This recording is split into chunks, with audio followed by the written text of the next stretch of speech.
Hoje, em vez de a gente ler o texto primeiro, geralmente a gente lê o texto, né, antes de começar. É um texto grande, então eu queria primeiro recapitular e contextualizar para vocês poderem entender o que a gente vai ler, tá bom? Bom, para quem está visitando a gente está estudando nos últimos domingos, já fazem 6 domingos, já esse é o 6º, né? O livro de Juízes. Por quê? Porque Juízes conta um período da história do povo de Deus, que eles saem do Egito, eles ficam no deserto 40 anos, e aí eles entram na terra de Canaã, certo? Josué ajuda eles a conquistar. Quando eles chegam em Canaã, eles se deparam com outros povos que têm uma outra cultura, que cultuam outros deuses. E aí eles têm que lidar com essa tensão que existe entre obedecer a Deus, seguir a Deus, ou seguir a cultura dos povos que eles conviviam naquela terra. No último domingo a gente viu a respeito de Gideão, que foi um dos juízes. Ele está lá no capítulo 6, 7, 8. Aliás, 7, 8 de Juízes. E a gente viu que Gideão, ele foi um juiz que ele mesmo se considerava fraco. Quando Deus chama ele para libertar o povo de Israel, ele fala assim: Senhor, como é que eu vou libertar se a minha tribo é a menor que tem das 12? A minha família é a mais pobre que tem, né? Eu falei, eu não sou ninguém.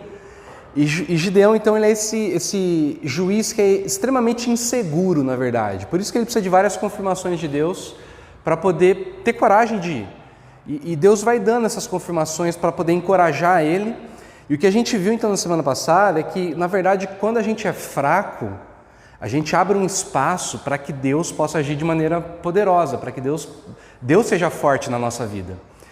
E Gideão, ele descobre isso. O problema é que depois dessa vitória de Gideão, o povo de Israel quis que Gideão virasse rei sobre a nação. Então, Juízes 8, 2 versículos falam assim, ó: Os homens de Israel disseram a Gideão, depois que ele venceu: Você nos salvou dos midianitas, portanto, seja o nosso governador. E depois de você, o seu filho e o seu neto. Gideão respondeu: Eu não serei governador de vocês, e o meu filho também não. O Senhor Deus é quem será o governador de vocês. Ou seja, as pessoas que queriam que Gideão virasse rei, queriam que ele estabelecesse uma dinastia. Ele, o filho, o neto, o bisneto, né? Mas Gideão se recusa a isso. Por quê? Porque ele sabe que quem era para ser o rei de Israel era o próprio Deus. O problema é o seguinte: embora Gideão ele recuse com os lábios dele que ele seria o rei, a gente vai ver o desenrolar da história, a gente percebe que na prática ele viveu como se fosse o rei. Por quê? Porque primeiro, quando ele estava perseguindo lá os midianitas, ele precisou da ajuda de algumas cidades israelitas. Ele pediu ajuda para essas cidades. O exército estava cansado, ele pediu água, pediu comida, e o pessoal não quis ajudar. E aí a gente vai ver lá no texto que Gideão ele se vinga dessas cidades, né? Ele é extremamente cruel com essas cidades. Ele pega os líderes de uma das cidades e diz que ele castiga os líderes com espinhos do deserto. Ele pega e dá chicotada nos caras, né? Até sangrar. Então ele é bem cruel, ele age como um rei que quer a vingança. Depois ele constrói um ídolo, ou um colete sacerdotal, dependendo da tradução. Mas assim, ele constrói uma coisa sagrada. E para que ele faz isso? Para poder fazer com que o povo buscasse, a partir dele, a orientação de Deus. Então tinha um santuário já, que estava em outra cidade. E Gideão cria um santuário para concorrer com o santuário que Deus já tinha colocado. Então, de novo, também ele está agindo como um dos reis do Oriente Médio. Porque os reis do Oriente Médio, eles se achavam os mensageiros de Deus, certo? E por fim, Gideão, ele diz que ele tem 70 filhos, com várias mulheres. Então a gente tem duas opções: ou ele fez várias alianças, como os reis faziam, que casavam, né, com várias mulheres para poder ter um acordo, ou ele criou um harém mesmo para ele. Desse harém, então, ele tem 70 filhos. E aí, inclusive, ele tem um filho como escravo, uma concubina, que ele chama de Abimeleque, que a gente vai ver que é o cara que dá problema. E a palavra Abimeleque quer dizer, meu pai é rei. Então, nesse filho da escrava, ele coloca a verdadeira intenção do coração dele, que era ser rei. Né? Então, diz, meu pai é rei. Aí, interessante que um comentarista bíblico fala assim, ó, como é que Gideão rejeita ser rei, porque sabe que Deus é o rei, e depois age como se fosse rei? Simplesmente porque ele tinha conhecimento apenas intelectual de algo que não havia chegado ao seu coração. Então, assim, racionalmente falando, Gideão sabia que Deus era rei, mas na prática, essa verdade não chegou no coração dele. E aí ele age como se fosse o rei. Aí então vem o filho de Gideão, que é o Abimeleque. E esse filho, ele não disfarça o desejo e a intenção que ele tem de ser rei, ele trabalha para isso. Então agora a gente está no capítulo 9 de Juízes, tá? Se vocês quiserem abrir aí para ir acompanhando mais ou menos, a gente está lá no capítulo 9. Então primeiro, o Abimeleque, ele faz uma aliança com a cidade de Siquém. Por quê? Porque esses caras eram parentes dele. Então, verso 2 e 3 diz assim, ó, o que é que vocês preferem? Ser governados pelos 70 filhos de Gideão ou por um só homem? Lembrem que Abimeleque é do mesmo sangue que vocês. Então os parentes da sua mãe falaram sobre isso com os homens de Siquém. E eles resolveram seguir Abimeleque porque era parente deles. Então ele consegue fazer uma aliança, certo? Com os caras que eram parentes. Depois ele se fortalece contratando mercenários. Verso 4. Deram-lhe 70 peças de prata tiradas do templo de Baal-Berite. Baal-Berite era um ídolo que os caras adoravam, os quais Abimeleque usou para contratar alguns desocupados e vadios, parece minha avó falando, né? Que se tornaram seus seguidores. Então ele contrata um pessoal que estava à toa para poder formar meio que uma milícia ali, né? E por fim ele elimina os concorrentes dele, que eram os irmãos. Verso 5. Abimeleque foi para a casa de seu pai em Ofra, e ali, em cima de uma só pedra, ele matou os seus 70 irmãos, os filhos de Gideão. Massacre, né? Alguns acreditam até que ele mata, o fato do texto falar que foi em cima de uma só pedra, significa que ele estava sacrificando os irmãos dele, certo? Talvez para esse Deus que tinha financiado Baal-Berite. Acontece que o filho mais novo, Jotão, meu xará aí, né? Ele conseguiu escapar e se esconder. E aí vem o texto, então, que a gente vai estudar nessa manhã. Ô, Fer, você pode ler pra gente? Então, todos os homens de Siquém e de Bet-Milo se reuniram na árvore sagrada de Siquém, e ali fizeram de Abimeleque o seu rei. Quando Jotão soube disso, subiu até o alto do monte Gerizim e gritou para eles: homens de Siquém, me escutem, e Deus escutará vocês. Aí Jotão disse: uma vez as árvores resolveram procurar um rei para elas. Então disseram à oliveira: seja nosso rei. E a oliveira respondeu: para governar vocês, eu teria de parar de dar o meu azeite, usando para honrar os deuses e os seres humanos. Aí as árvores pediram à figueira: venha ser nosso rei. Mas a figueira respondeu: para governar vocês, eu teria de parar de dar os meus figos tão doces. Então as árvores disseram à parreira: venha ser o nosso rei. Mas a parreira respondeu: para governar vocês, eu teria de parar de dar o meu vinho, que alegra os deuses e os seres humanos. Aí todas as árvores pediram ao espinheiro: venha ser o nosso rei. E o espinho respondeu: se vocês querem mesmo me fazer o seu rei, venham e fiquem debaixo da minha sombra. Se vocês não fizerem isso, sairá fogo do espinheiro e queimará os cedros do Líbano. E Jotão continuou: será que vocês foram sinceros e honestos quando fizeram de Abimeleque um rei? E será que vocês trataram de Gideão e a sua família com decência e de acordo com o que ele merecia? Lembre-se que o meu pai lutou por vocês. Ele arriscou a vida para salvá-los dos medianitas. Mas hoje vocês estão contra a família do meu pai. Vocês mataram os seus 70 filhos em cima de uma pedra só, de uma só pedra. E depois fizeram do seu filho Abimeleque, o que é filho de uma escrava, o rei de Siquém. Fizeram isso somente porque ele é parente de vocês. Agora, se o que vocês fizeram hoje com Gideão e a família foi sincero e honesto, então sejam felizes com Abimeleque, e que ele seja feliz com vocês. Mas se não, que de Abimeleque saia fogo e queime os homens de Siquém e de Bet-Milo. E que saia fogo dos homens de Siquém e de Bet-Milo e queime Abimeleque. Aí Jotão fugiu e foi viver em Ber, porque estavam com medo do seu irmão Abimeleque. Abimeleque governou o povo de Israel durante 3 anos. Então Deus fez com que Abimeleque e os homens de Siquém se odiassem. E eles se revoltaram contra Abimeleque. Isso aconteceu para que Abimeleque e os homens de Siquém, que o haviam ajudado a matar os 70 filhos de Gideão, pagassem pelo seu crime. Obrigado, Fer. Bom, essa é a palavra de Deus para a gente. E eu acho que não existe uma passagem mais oportuna do que essa para o dia de hoje que a gente está vivendo. O dia que a gente vai escolher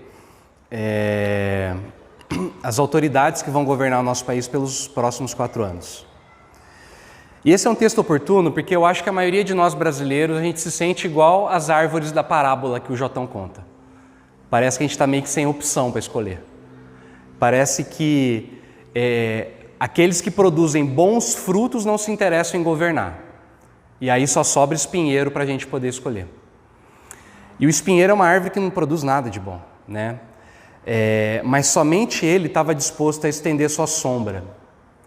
E a ideia de estender a sombra no Antigo Testamento é uma metáfora que era usada para falar dos reis e do governo deles. Por exemplo, quando a gente olha o texto lá de Daniel, capítulo 4, o rei Nabucodonosor ele tem um sonho. E ele sonha com uma árvore muito grande, enorme, né? Que dá para ser vista do mundo inteiro. E aí ele estende a sombra dela por todo o mundo. Só que aí chega uma hora que mandam, lá dos céus vem uma ordem que manda cortar a árvore. Quando Daniel interpreta o sonho, ele fala, essa árvore é você, né? O rei Nabucodonosor, que estendeu a sombra dele pelo mundo inteiro, ou seja, ele dominou o mundo inteiro da época, né? Mas aí vem a ordem mandando cortar. O problema do espinheiro é que ele é uma árvore muito baixinha, ele é pequenininho.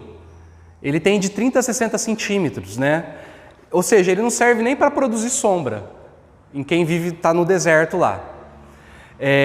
Geralmente o espinheiro, na verdade, ele pegava fogo no calor do deserto. Tanto é que é por isso que quando Moisés vê a sarça, né, pegando fogo, é isso que está acontecendo. O que chama a atenção de Moisés não é a sarça estar pegando fogo. Ele fala assim, é que ela pegava fogo e não se consumia, né, ela não se queimava. Então é isso que chama a atenção dele. Porque isso era uma coisa muito comum de acontecer. E Abimeleque aqui na história, ele mostra então que ele é esse tipo de líder que pega fogo fácil. Ou seja, um líder que resolve as coisas a partir do ódio, a partir da briga, a partir da extinção do outro, né? E aí passou um tempo, ficou insuportável viver debaixo do governo de Abimeleque. As pessoas se revoltaram. E aí elas fizeram um plano para poder matar ele. O lance, se vocês continuarem lendo o texto, vocês vão ver o seguinte, Abimeleque, ele descobre essa conspiração, ele descobre o plano lá dos siquemitas, né? E aí ele vai atrás dos caras, ele mata a cidade inteira. As lideranças da cidade, elas chegam a se esconder dentro da torre, do templo daquele Deus que foi o Deus que eles pegaram dinheiro para poder pagar o Abimeleque, né? Para poder contratar os caras. Sabe o que Abimeleque fez? Ele literalmente pôs fogo nos líderes da cidade, porque os caras estavam dentro da torre, ele colocou um monte de galho, queimou a torre, e diz o texto que morreram 1000 homens e mulheres, de uma só vez, só dentro da torre. Ou seja, quem escolhe ficar debaixo da sombra do espinheiro, corre um sério risco de acabar queimado, não é isso? Quando a gente se coloca debaixo da sombra, do governo, de um líder, que é esse líder que governa a partir do ódio, a partir sabe assim, dessa coisa de acabar com quem pensa diferente, com quem age diferente, a gente corre esse risco. E aí, gente, no final, o Abimeleque ele acaba morrendo com ele vai na outra cidade, né, que é a Bet-Milo, e o pessoal também está dentro de uma torre tentando escapar. Quando o Abimeleque vai pôr fogo na torre, diz que uma mulher, ela joga uma pedra de moinho e acerta a cabeça dele. Só que ele não morre. Ele fica extremamente ferido. Só que ele é tão orgulhoso que ele vira para o escudeiro dele, ele pede para o escudeiro pegar a espada e matar ele, para que as pessoas não falassem que ele morreu por causa de uma mulher. E aí ele morre então com o escudeiro matando ele. Ou seja, é um final trágico de uma história trágica. A questão é, e é isso que eu queria pensar com vocês hoje. A gente olha para essa situação, é um episódio terrível que aconteceu, né, no meio do povo de Deus, e a gente pergunta assim, onde é que estava Deus no meio dessa bagunça? Onde é que estava Deus no meio desse caos? O que Deus estava fazendo? Né? E o que eu queria trabalhar com vocês hoje é isso, que apesar do espinheiro, Deus continua reinando. Apesar dos espinheiros que existem por aí, Deus continua reinando, Ele continua soberano. Foi isso que a gente cantou aqui no culto. Todas as músicas falavam do domínio de Deus, da soberania de Deus, do reinado dEle. E a gente precisa, nesses momentos de crise, esses momentos de incerteza, de dúvida, de caos que a gente vive, a gente precisa sempre trazer essa lembrança no nosso coração. Que não importa quem pensa, né, que está mandando. Apesar dos espinheiros, Deus continua reinando. E aí, Juízes 22, 24, o texto mostra pra gente o que Deus faz, né? O texto que a Fer leu está na Nova Tradução Linguagem de Hoje, fala que Deus fez com que Abimeleque e o pessoal lá que apoiou ele, de Siquém, eles se odiassem. Mas o texto no original, e a nova versão internacional, a NVI, ela traduz dessa forma, diz como que Deus faz isso. E fala que Deus ele envia um espírito maligno entre Abimeleque e os moradores de Siquém. Ou seja, os caras tinham tanto mal no coração deles, né, que Deus usa até um mal que já estava no coração deles para poder fazer com que eles se desentendessem. E aí um quer matar o outro, um quer acabar com o outro, né? E aí Juízes, no finalzinho, no capítulo 9, vai acabar falando assim: assim Deus retribuiu a maldade que Abimeleque praticara contra o seu pai, matando seus 70 irmãos. Deus fez também os homens de Siquém pagarem por toda a sua maldade. A maldição de Jotão, filho de Jerubaal, que é Gideão, caiu sobre eles. Ou seja, no final das contas, Deus estava reinando e Ele usa até a maldade dos caras para poder fazer com que a justiça dele reinasse. E aí o Tim Keller, comentando essa passagem, ele diz assim, será que Deus se ausentou? Enquanto siquemitas usam dinheiro de ídolo para financiar um massacre, e Abimeleque abre o seu caminho sangrento pela terra de Israel, Deus parece ausente. No entanto, nos versículos 23 e 24, que é o que fala do espírito maligno, né, que Deus coloca ali, e os 56 e 57, que mostra que Deus faz isso para que eles pudessem pagar pelo que fizeram, né? O narrador levanta as cortinas dos acontecimentos humanos e nos permite vislumbrar o que Deus estava fazendo. Sabe, gente, às vezes o mundo que a gente vive, ele parece que é intimidador. A gente olha para a coisa do jeito que ela está e a gente muitas vezes fica sem esperança.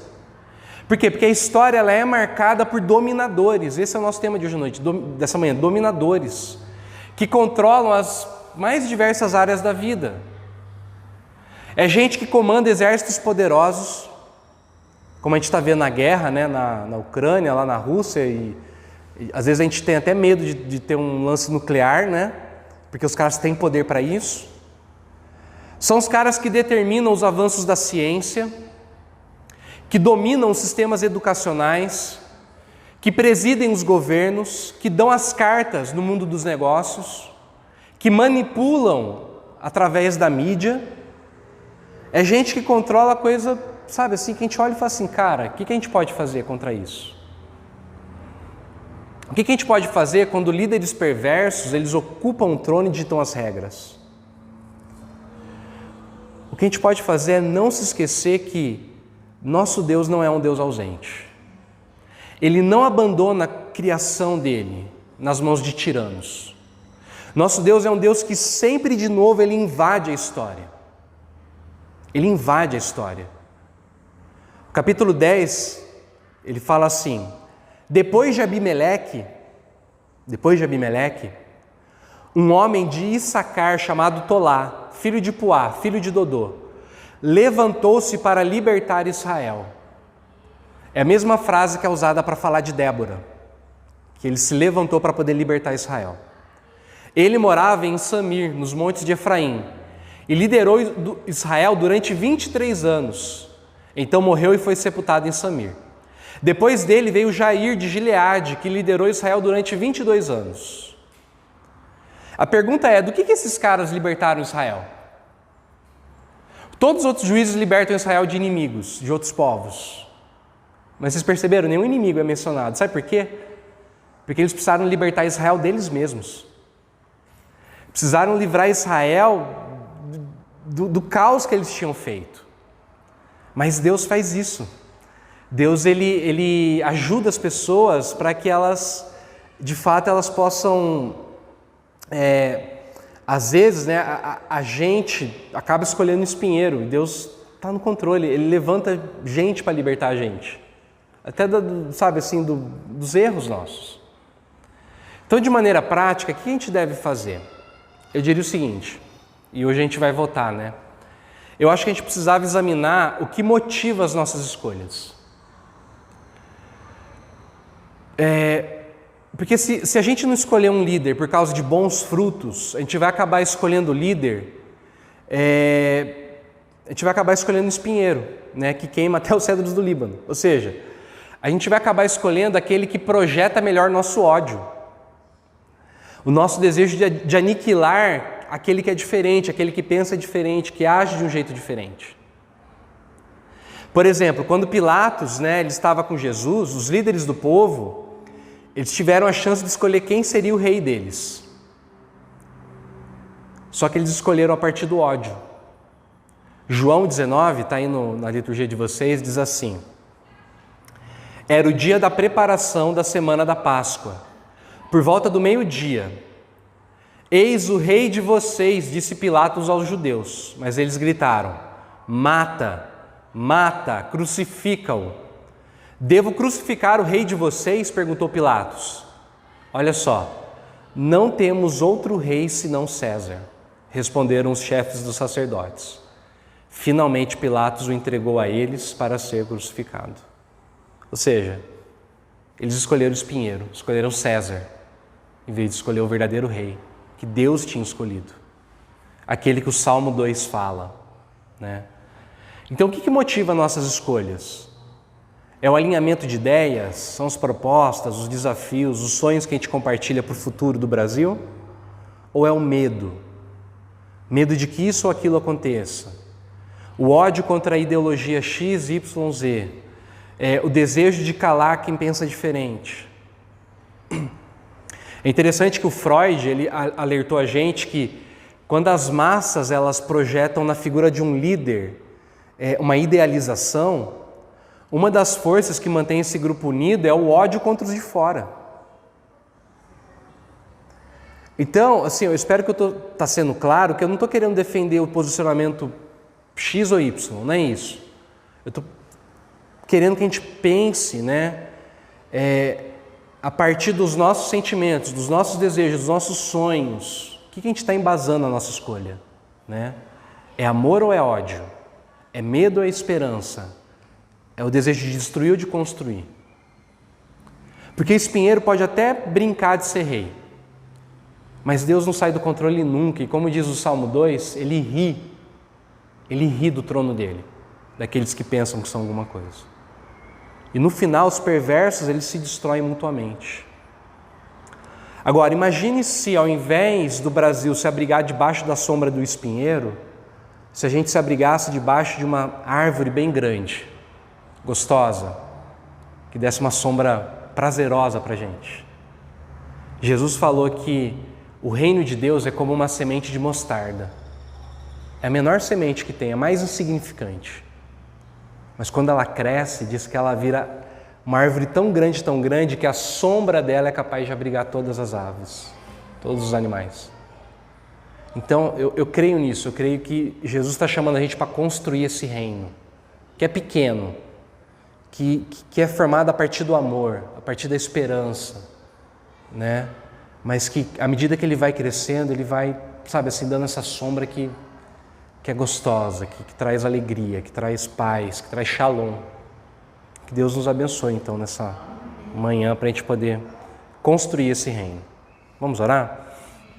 Pai, quero te agradecer por essa manhã e meu pedido a Deus que o Senhor possa nos abençoar, Deus, para que possamos ter sabedoria para escolhermos, meu Pai, não o espinheiro, ó Deus, mas de fato escolhermos aquele que pode ser usado pelo Senhor, meu Pai, para trazer paz, para trazer bênçãos, meu Pai, para poder trazer justiça, ó Deus, proteção aos mais pobres, meu Pai, aos que precisam mais, ó Deus, os mais necessitados, os mais carentes, ó Pai, em todas as áreas do governo, ó Deus, que pessoas que de certa forma, meu Pai, tenham um temor do Senhor, ó Pai, possam ocupar essas cadeiras, ó Deus, e que o Senhor possa nos abençoar, meu Pai, com a certeza, ó Deus, de que o Senhor está no controle de todas as coisas, meu Pai, independente de qual seja o resultado, que a gente possa confiar e ter esperança em Ti, ó Deus, em nome de Jesus que eu te peço, amém.